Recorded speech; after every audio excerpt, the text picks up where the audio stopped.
시간 다 함께 고백드리겠습니다. 주는 그리스도시요 살아계신 하나님의 아들이십니다.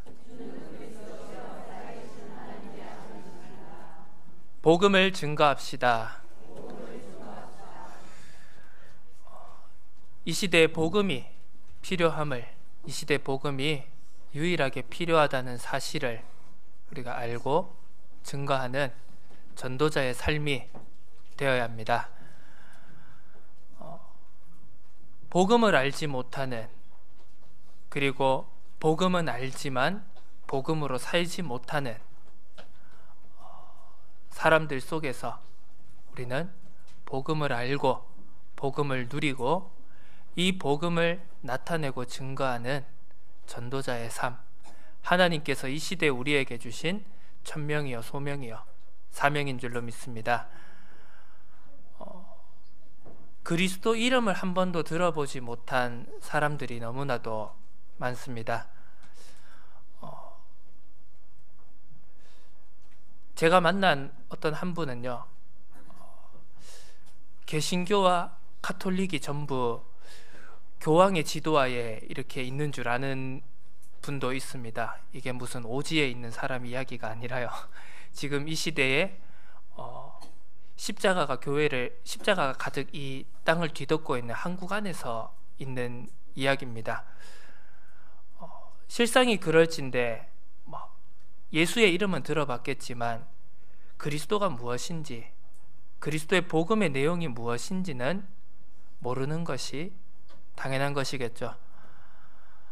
지금 내 옆에 있는 한 사람, 그리고 지금 내가 있는 현장 속에 그리스도 하나를 몰라서 모든 것을 알고 모든 것을 가지고 있지만, 모든 것으로 살아가고 있지만 그리스도 단 하나를 몰라서 지금도 원인 모를 문제와 재앙 속에 고통당하고 멸망당하는 많은 사람들이 있습니다. 지난주 우리가 한 사건을 통해서 정말 이 시대에 복음 없는 사람들의 영적 문제와 그 나타난 인생의 문제가 참 심각하구나 라는 것을 우리 모두가 확인했을 것입니다. 한 초등학생이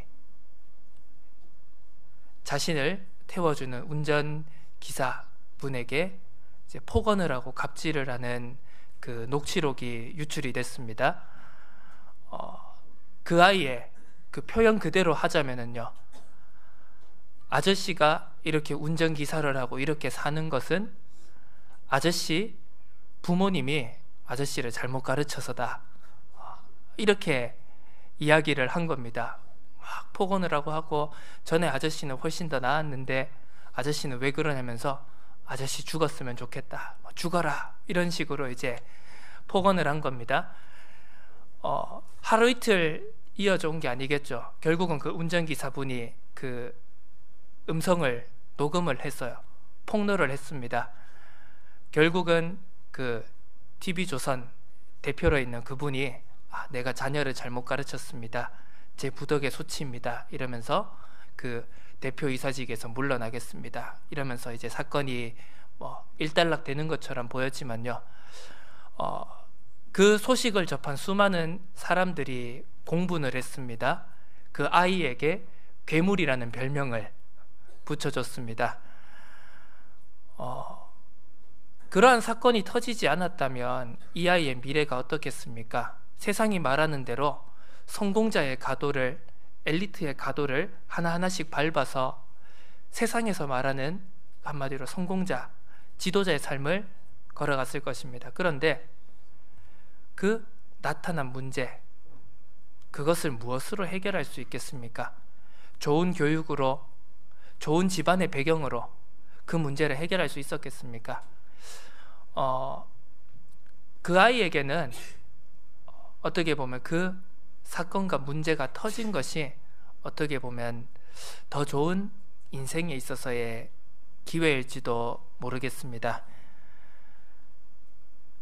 지금도 현장과 세상 속에서는 모든 것을 다 가지고 있지만 복음 하나가 없기 때문에 많은 것을 가지고도 해결할 수 없는 문제로 고통당하고 재앙 속에 살아가고 있는 수많은 사람들이 있습니다.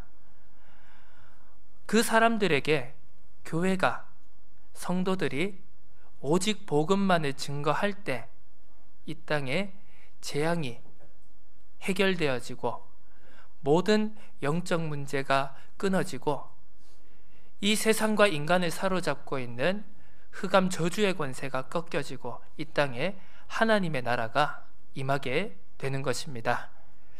그런데 이 세상의 문제와 현장의 요구를 놓치는 영적 사실을 바라보지 못하는 교회와 성도의 무능에 대해서 우리는 지난 한 주간 강단 말씀을 받았습니다.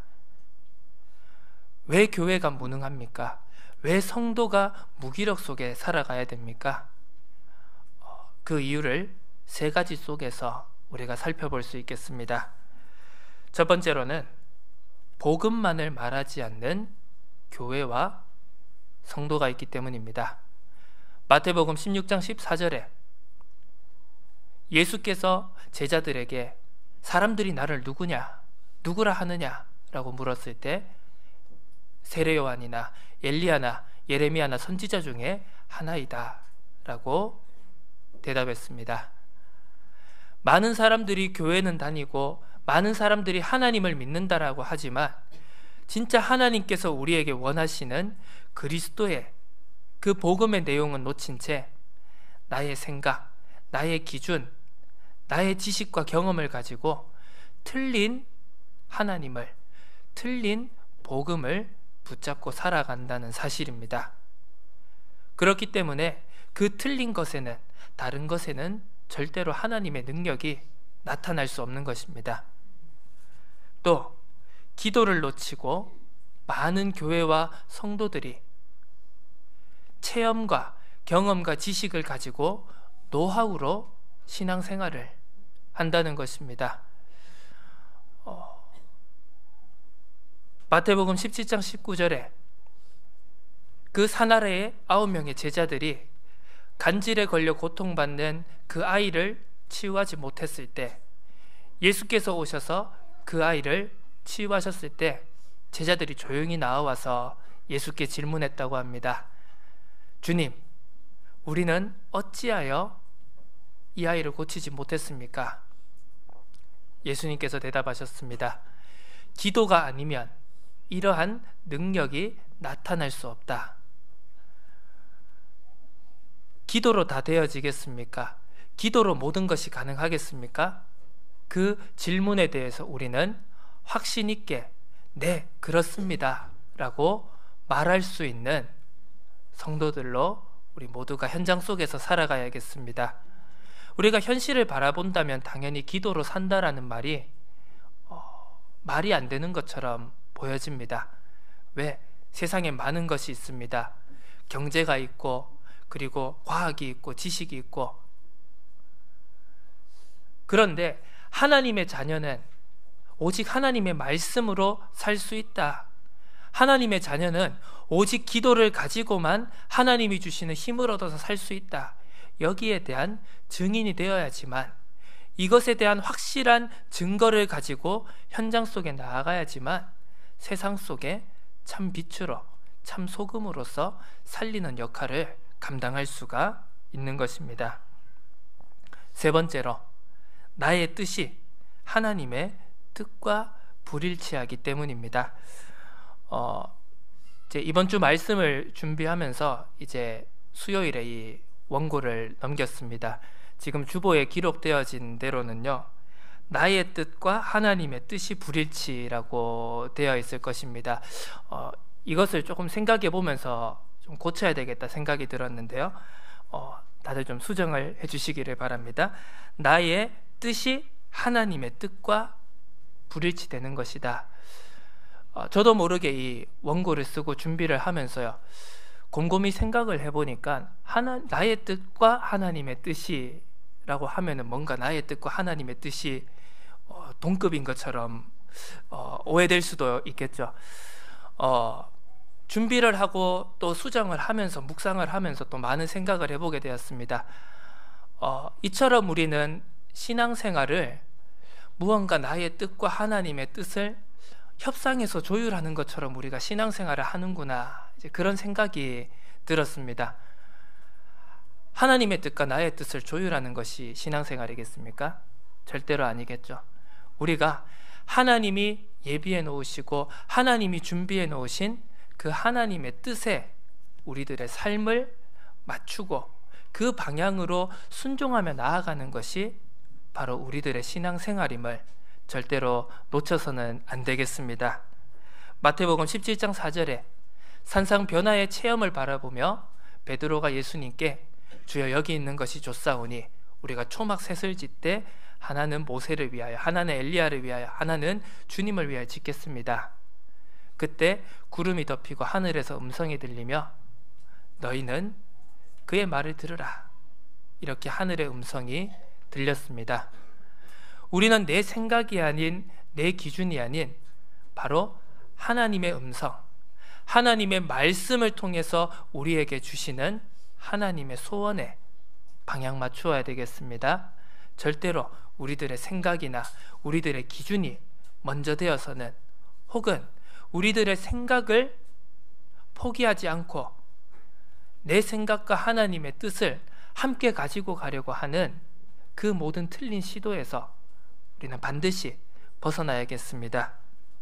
오직 복음만을 말하며 오직 기도의 능력만을 갖추고 하나님의 뜻을 가지고 살아가는 전도자들의 발걸음을 통해서 하나님께서는 교회의 무능을, 성도의 무능을 회복시켜 나가시고 교회가, 성도가 참된 능력 속에서 세상을 살리는 영적 서밋의 응답을 누리게 하실 줄로 믿습니다. 우리가 절대로 속지 말아야 될 사실이 있습니다. 겉으로 볼 때 세상은 복음이 필요 없다, 하나님이 필요 없다라고 자신 있게 말하고 있는 것처럼 보입니다. 하지만 우리는 그 속에서의 그들의 영혼이 외치는 실제적인 영적 요구에 대해서 귀를 기울일 줄 알아야겠습니다. 복음이 필요 없다라고 말하지만, 하나님 필요 없다, 교회 필요 없다라고 당당하게 외치지만 사실 그들이 감추고 있고 포장하고 있는 그 와중에, 그 뒤에 저주받고 재앙당하는 인생의 12가지 근본 문제를 우리는 올바르게 바라봐야 되겠습니다. 교회가 영적 사실을 보는 눈이 없다면 세상과 다를 게 무엇이겠습니까? 영적 사실 바라보지 못하면 결국은 맛이른 소금처럼 길에 버려지고 밟힐 뿐인 것입니다. 우리가 복음 가진 교회가 영적 사실을 바라보고 하나님이 주신 영적 힘을 가지고 나아갈 때, 그때 비로소 교회는 이 세상 속에서 그 무엇과도 대체할 수 없는 최고의 가치이며 최고의 능력으로 우리는 세상 속에 빛나는 전도자의 삶이 되어질 것입니다. 우리는 올 한 해 에베소서 2장의 말씀을 붙잡고 그리스도 예수 안에서 함께 지어져가는 교회라는 이 하나의 교회의 방향을 기도 제목으로 붙잡고 살아갔습니다. 이제 올 한 해가 얼마 남지 않았습니다. 우리가 올 한 해 우리가 살아온 모든 발걸음을 되돌아보면서 하나님께서 우리에게 주신 전도자의 축복과 교회의 응답을 다시 한번 되돌아보아야 되겠습니다. 하나님께서 우리에게 주신 복음으로 치유하는 치유센터, 후대와 미래를 살리는 RUTC의 응답, 그리고 전 세계를 살리기로 소원하는 237개국 살리는 세계 선교 훈련센터의 응답, 우리가 다시 한번 말씀을 되돌아보아야 되겠습니다. 그 가운데서 우리의 교회가 언약의 여정 속에 있는 교회라는 사실을 절대로 놓쳐서는 안 되겠습니다. 그렇다면 언약의 여정 속에 있는 교회란 무엇인가? 이 언약의 여정을 걸어가는 우리에게 하나님께서 주시는 참된 축복이 무엇인가?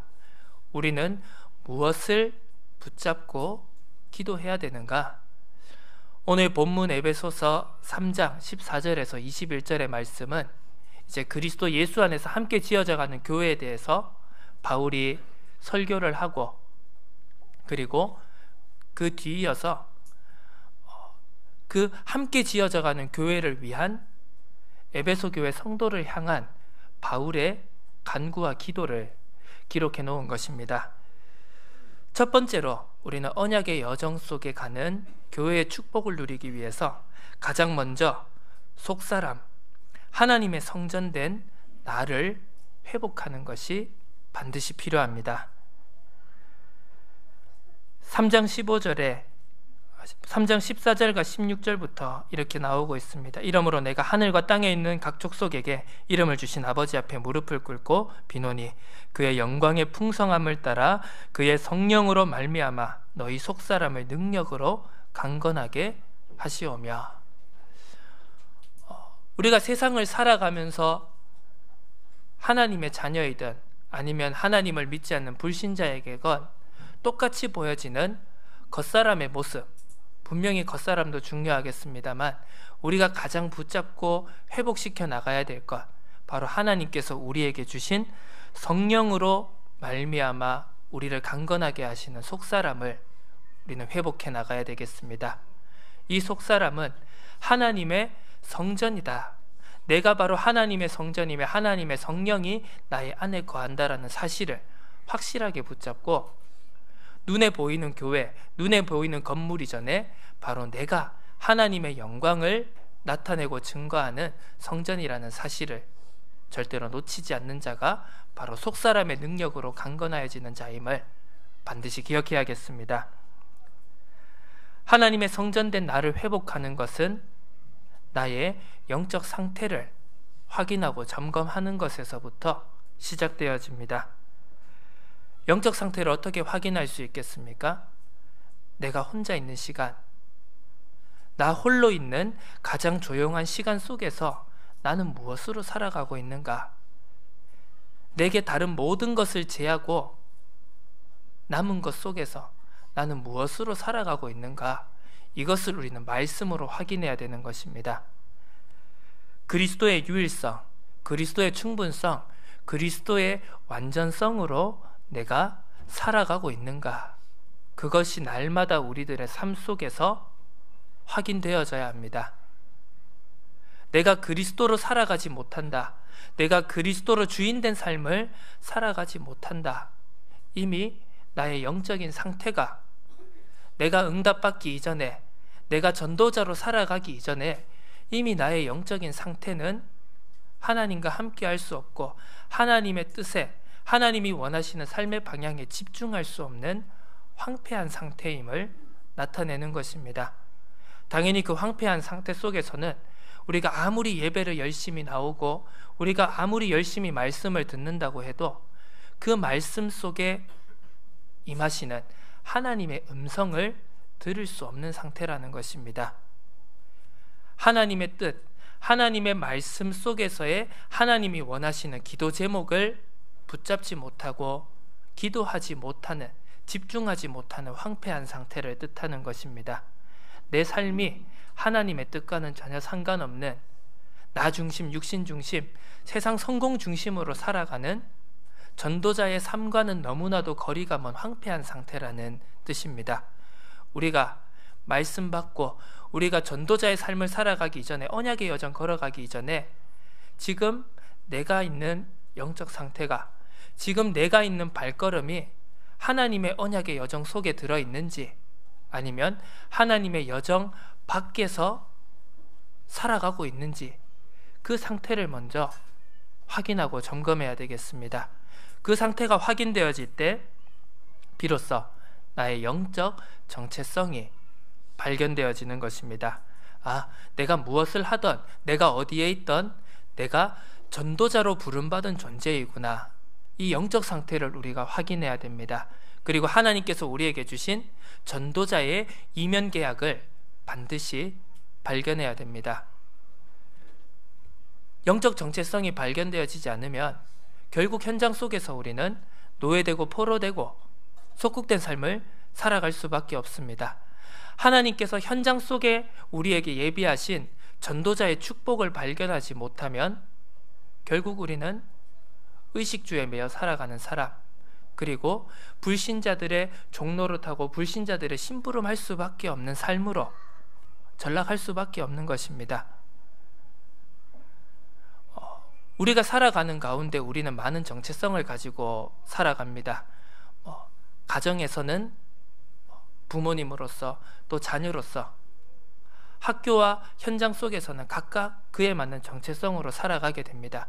우리의 삶과 우리의 환경, 우리의 모습에 따라서 많은 정체성을 갖고 살아가죠.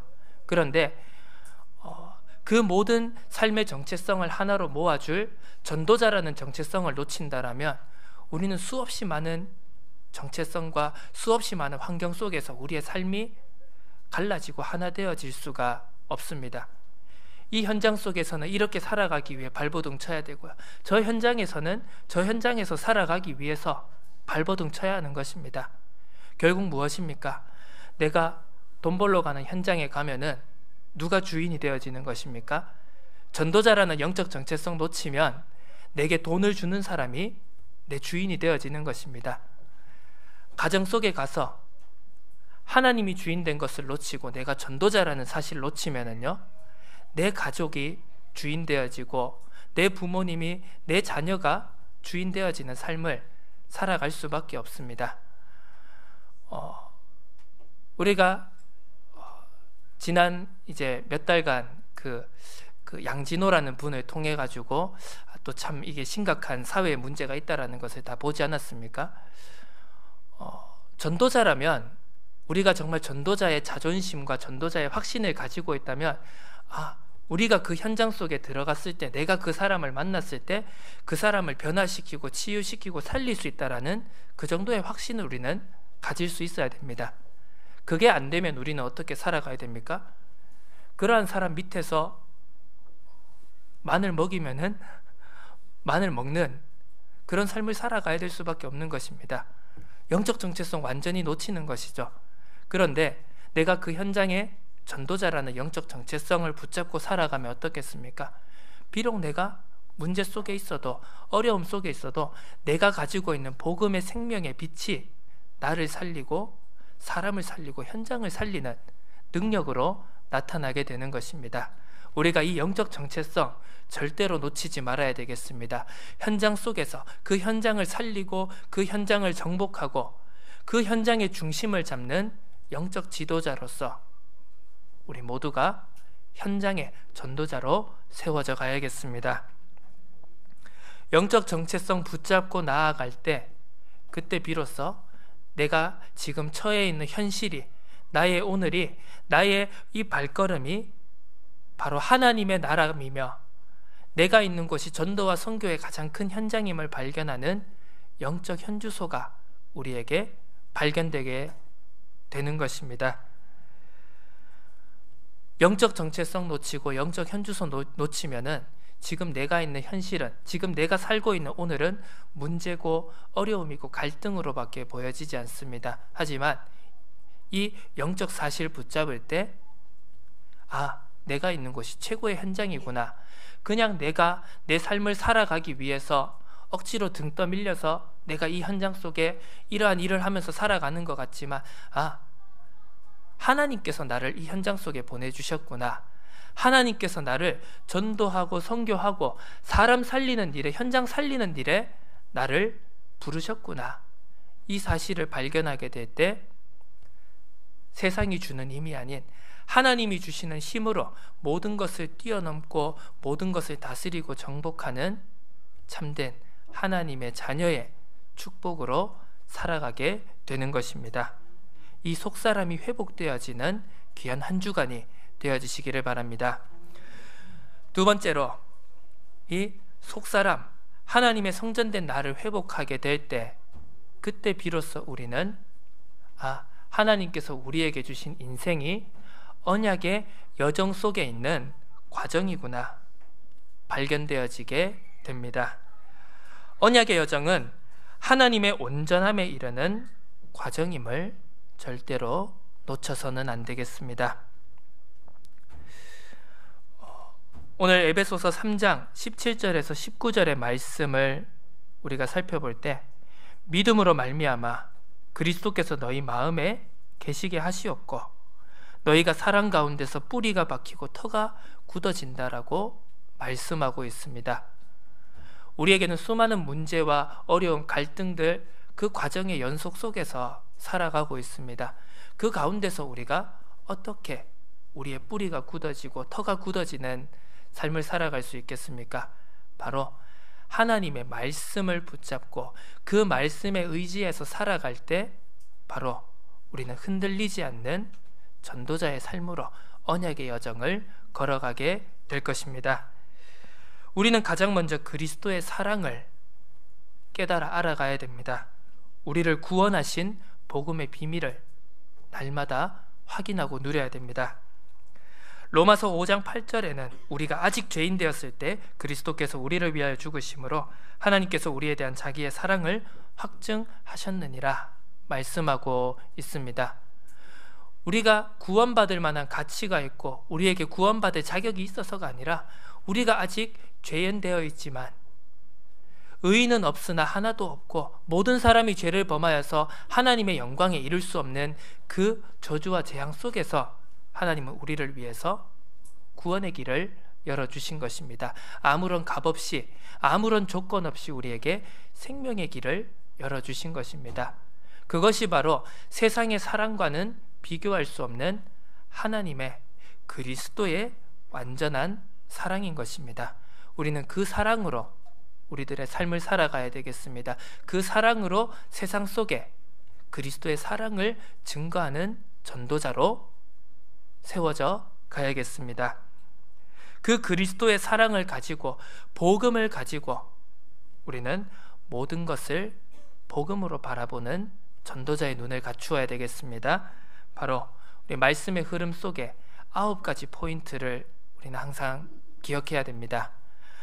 오늘 본문 말씀 19절에 그 너비와 길이와 높이와 깊이가 어떠함을 깨달아 하나님의 충만하신 것으로 너에게 충만하게 하시기를 구하노라, 바울의 간구를 우리가 살펴볼 수 있습니다. 이 말씀의 흐름 속에 이 본문 구절을 조금 더 우리가 깊이 살펴보자면 이 9가지 포인트를 가지고 생각해 볼 수 있겠습니다. 9가지 포인트가 무엇입니까? 넓이와 높이와 깊이, 그리고 위를 바라보고 아래와 주위를 바라보며 과거와 현재와 미래를 바라볼 수 있는 전도자의 눈을 우리는 갖추어 가야겠습니다. 넓이와 높이와 깊이는 무엇입니까? 바로 복음에 대한 넓이와 높이와 깊이를 바라봐야 됩니다. 내가 복음을 가지고 있는데 내 틀린 나의 색깔 때문에 복음이 편협하여지고 복음이 좁아지는 그 나의 눈에서 벗어나서 우리는 모든 사람을 살리고 모든 현장을 능히 구원하실 수 있는 복음의 넓이와 높이와 깊이를 깨달아가는 전도자의 삶이 되어야 합니다. 하나님과 세상과 사람을 동시에 바라보는 전도자의 눈을 갖추어야 되겠습니다. 하나님을 알고 복음을 알고 그리고 세상을 아는 주관성과 객관성을 동시에 갖춘 전도자가 되어야 되겠습니다. 그때 비로소 우리는 내 옆에 있는 사람, 나와 함께하는 사람, 그리고 이 세상에 인간의 상식과 지혜로는 이해할 수 없는 사람들을 능히 이해하고 수용하고 초월할 수 있는 힘을 갖추게 되는 것입니다. 그리고 우리에게 주신 과거와 현재와 미래가 모든 것이 하나님의 응답임을 깨달아 누리는 전도자가 되어야 되겠습니다. 모든 과거는 하나님이 주신 발판임을 붙잡아야 합니다. 나의 현재는 하나님께서 지금 내게 주신 최고의 기회임을 놓쳐서는 안 됩니다. 우리에게 주신 미래가 재앙이 아니요 소망과 희망임을 우리는 분명히 붙잡아야겠습니다. 복음으로 모든 것을 바라볼 때 그때 비로소 우리는 영혼과 세상을 살릴 영적 서밋으로 성화되어지는 언약의 여정 속에 내가 있구나 발견하게 될 것입니다. 우리가 이 성화라는 것을 깊이 생각해 보아야 되겠습니다. 우리가 왜 성화되어져야 되겠습니까? 왜 우리가 착하게 살고, 왜 우리가 선하게 살고, 왜 우리가 남을 위해 돕고 모든 사람을 이해하고 수용하고 초월해야 되겠습니까? 복음 전하는 전도자의 정체성 아니면 어떻게 보면 우리는 선하게 살고 착하게 살고 남을 도와야 될 이유가 하나도 없는 것입니다. 이건 놓치고 교회 다니면 착하게 살아야 된다. 이건 놓치고 교회 다니면 선하게 살아야 된다.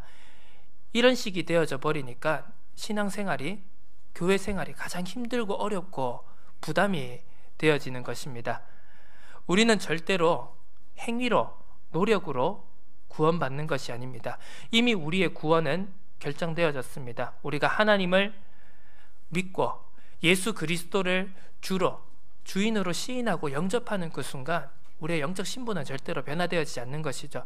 그런데 우리가 이미 구원은 받았지만 우리의 삶이 하나님이 원하시는, 오늘 19절에 보면 하나님의 모든 충만하신 것으로 너희에게 충만하게 하시기를 구하노라 라고 했습니다. 하나님은 이스라엘 백성들에게 내가 거룩한 것처럼 너희도 거룩하라 이렇게 말씀 주셨습니다. 그것이 세상적으로 율법적으로 거룩하고 완전하라는 것이 아닙니다. 너희가 복음을 전하고 사람을 살리고 네가 생각하고 원하는 그 사람, 그 현장만 살리는 사람이 아니라 모든 사람, 모든 민족, 모든 나라를 살릴 수 있는 사람으로 온전하여져 가라, 거룩하여져 가라, 그 의미인 것입니다. 그렇기 때문에 우리가 성화되어질 이유는 우리가 하나님의 사람으로 온전하여지고 선한 일을 행할 수 있는 사람으로 나아가야 되는 이유는 바로 모든 사람 살리고 치유하는 영적 서밋에 밖에 그 이유가 없는 줄로 믿습니다. 복음을 전하기 위해 우리는 모든 것을 이해하고 수용하고 초월해야 됩니다. 내가 이해할 수 있는 것뿐만이 아니라 내가 이해할 수 없는 것까지도 살릴 수 있는 것이 바로 복음의 능력 가진 전도자임을 우리는 반드시 기억해야 됩니다. 마지막으로 이 언약의 여정을 걸어가는 전도자 한 사람 한 사람이 모인 교회를 통하여서 하나님은 하나님의 영광을 나타내십니다. 우리 가운데 역사하시는 능력대로 우리가 구하거나 생각하는 모든 것에 더 넘치도록 능하게 하시리에게 교회 안에서와 그리스도 예수 안에서 영광이 대대로 영원 무궁하기를 원하노라. 바울의 마지막 기도를 이번 한 주간 우리가 깊이 묵상해야겠습니다. 하나님의 영광을 나타내는 교회는 어떠한 교회입니까? 바로 먼저 그의 나라와 그의 의를 구하는 교회입니다. 이 속에서 그 나라와 그의 의를 구할 때 모든 것을 더하시는 하나님의 능력을 우리는 체험하고 누려가야 되겠습니다. 지금 이 시대에 교회가 조롱받고 교회의 이름이, 하나님의 영광이 땅에 떨어지는 시대를 우리가 살고 있습니다. 이 하나님의 영광을, 교회의 이름을 우리가 회복시키는 방법이 무엇이겠습니까? 어떤 사람은 마케팅을 가지고, 어떤 사람은 심리학을 가지고, 어떤 사람은 세상의 방법을 가지고, 경영을 가지고 교회를 회복시키겠다라고 말하고 있습니다. 하지만 교회를 회복시킬 수 있는, 하나님의 영광을 회복시킬 수 있는 유일한 방법은 오직 올바른 전도와 선교를 통해서만 회복되어질 수 있음을 반드시 기억해야겠습니다. 교회가 오직 복음만을 전하는 전도와 선교 속으로 들어갈 때 하나님께서는 모든 문제와 갈등과 위기를 뛰어넘어서 하나님의 일을 행하는 교회로 하나 되게 하시고 그 터를 굳어가게 하시며 우리 모두를 복음 전하는 전도자로 원네스 되게 하실 줄로 믿습니다. 지금 우리는 이 강단의 흐름을 통해서 살리는 치유와 되어지는 서밋의 응답 말씀을 계속 붙잡고 있습니다. 복음만을 말하지 않는 교회와 성도의 그 현실을 바라보면서 우리는 오직 그리스도만 말하는 참된 응답 속으로 들어가야 되겠습니다. 기도로만 유일성의 능력을 힘입는 전도자로 살아가야겠습니다. 전도 선교로만 사람을, 현장을, 세상을 재창조할 수 있다라는 사실에 흔들리지 않는 증인으로 우리 모두가 살아가야 될 줄로 믿습니다. 오늘 한 주간 이 말씀을 붙잡는 가운데 우리 모두가 언약의 여정 속에 있는 과정임을 놓치지 마시길 바랍니다. 우리들의 문제와 우리들의 갈등, 우리들의 현실을 뛰어넘어서 우리의 영적 상태를 날마다 확인하고 우리들의 영적 정체성과 영적 현주소를 날마다 붙잡고 내가 있는 곳이 최고의 응답의 현장임을 놓치지 않는, 나를 통해서 내가 있는 현장과 내가 만나는 모든 사람들에게 복음의 능력을 증거할 수 있는 영적 서밋의 길로 나아가는 귀한 한 주간이 되어주시기를 예수 그리스도의 이름으로 축복합니다. 기도드리겠습니다. 하나님 아버지, 감사드립니다. 복음만을 말하지 않고 다른 것을, 틀린 것을 말하는 우리들의 영적 상태를 확인하고 점검할 수 있도록 말씀으로 은혜 허락하여 주심을 감사드립니다. 우리들의 속사람이 성령 안에서 날마다 강건하여질 수 있도록 인도하여 주옵소서. 나 자신이 하나님의 성전이며 하나님의 성령이 안에 거하시는 것을 놓치지 않게 하옵소서. 언약의 여정 속에 우리의 모든 발걸음이 전도자로 영적 서밋으로 날마다 더하여져 가고 성화되어져 가는 축복의 과정 속임을 놓치지 않게 하옵시며, 오직 전도와 선교를 통해서만 하나님의 영광을 회복시킬 수 있는 교회의 응답을 누려가는 우리 모든 전도자의 발걸음이 되도록 성령으로 인도하여 주옵소서. 감사드립니다. 살아계신 예수 그리스도의 이름으로 기도드립니다. 아멘.